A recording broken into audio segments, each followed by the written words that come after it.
I used to use Craigslist from time to time. I've bought and sold several things on it over the years.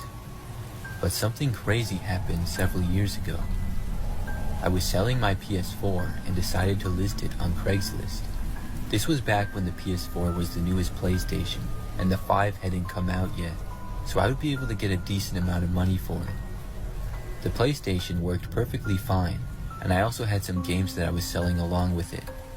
I took pictures and then listed them on Craigslist and hoped that somebody would buy it soon. Within a day, I got a response from somebody. A guy texted me introducing himself as Darren. He told me that he wanted to buy the PlayStation and asked when he could get it. I told him he could anytime, and I even made sure that the price was good with him, and he said yes. He asked for my address, but I said that we could meet at this local strip mall. I wanted to conduct business in a public space. Darren agreed to this, and we arranged to meet the next evening at 7 o'clock. So I packed up the PlayStation and headed out to the strip mall. It was pretty close by, and Darren arrived just minutes after me. We met in the back of the parking lot. Luckily, things were pretty quiet there that night. After meeting Darren, I showed him the PlayStation and asked him for the money. Darren told me that he didn't have the money right then, but that he would give it to me when he got paid the next week.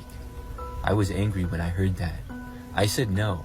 If he didn't have the money, I wasn't going to give him the PS4. Darren seemed confused and upset, as if I was just going to give it to him. I told him that when he got paid, he could come and buy it then, but Darren demanded to get it now and claimed that he promised he would pay me. Of course, I was not that stupid, and I still said no. I put the PlayStation back in my car and told Darren to text me when he had the money. Darren was still trying to get me to give it to him though. I closed the door and got inside my car as Darren was still trying to talk to me. When I got inside of my car, he started knocking at my driver's window and telling me to listen to him. I just ignored him though. I told him to move, but he refused. So then I just started backing out to leave. As soon as I did this, Darren finally left my car, but only to go to his vehicle. He then got inside of his car, and I thought nothing of it. But as I was leaving and driving out of the parking lot pulling onto the road, I saw Darren's car come whipping up behind me quickly. When I got onto the road, he was right behind me. As I started driving home, I feared that he would follow me, so I took this random turn, and sure enough, Darren did as well. I could not believe that this guy was going to follow me because I wouldn't fall for what was likely his scam attempt.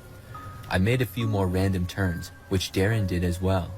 He was following extremely close to me, so close that I was afraid that his car might bump mine. His driving also seemed to be a little bit erratic. I wanted to call the cops, but then I had the idea to just drive to them. I quickly got directions to the nearest police station and then drove there. Darren followed me the entire way until he realized where we were going. I went into the parking lot and he drove away. I decided to report what happened, but I don't think anything could really be done. After that, I went home. Darren texted me that night, cursing me out, and I blocked his number. I ended up selling the PlayStation to someone else a few days later. After that though, I haven't done any buying or selling on Craigslist. I know that most of the time it works out fine, but I just don't want to take the chance and deal with any more sketchy people like Darren.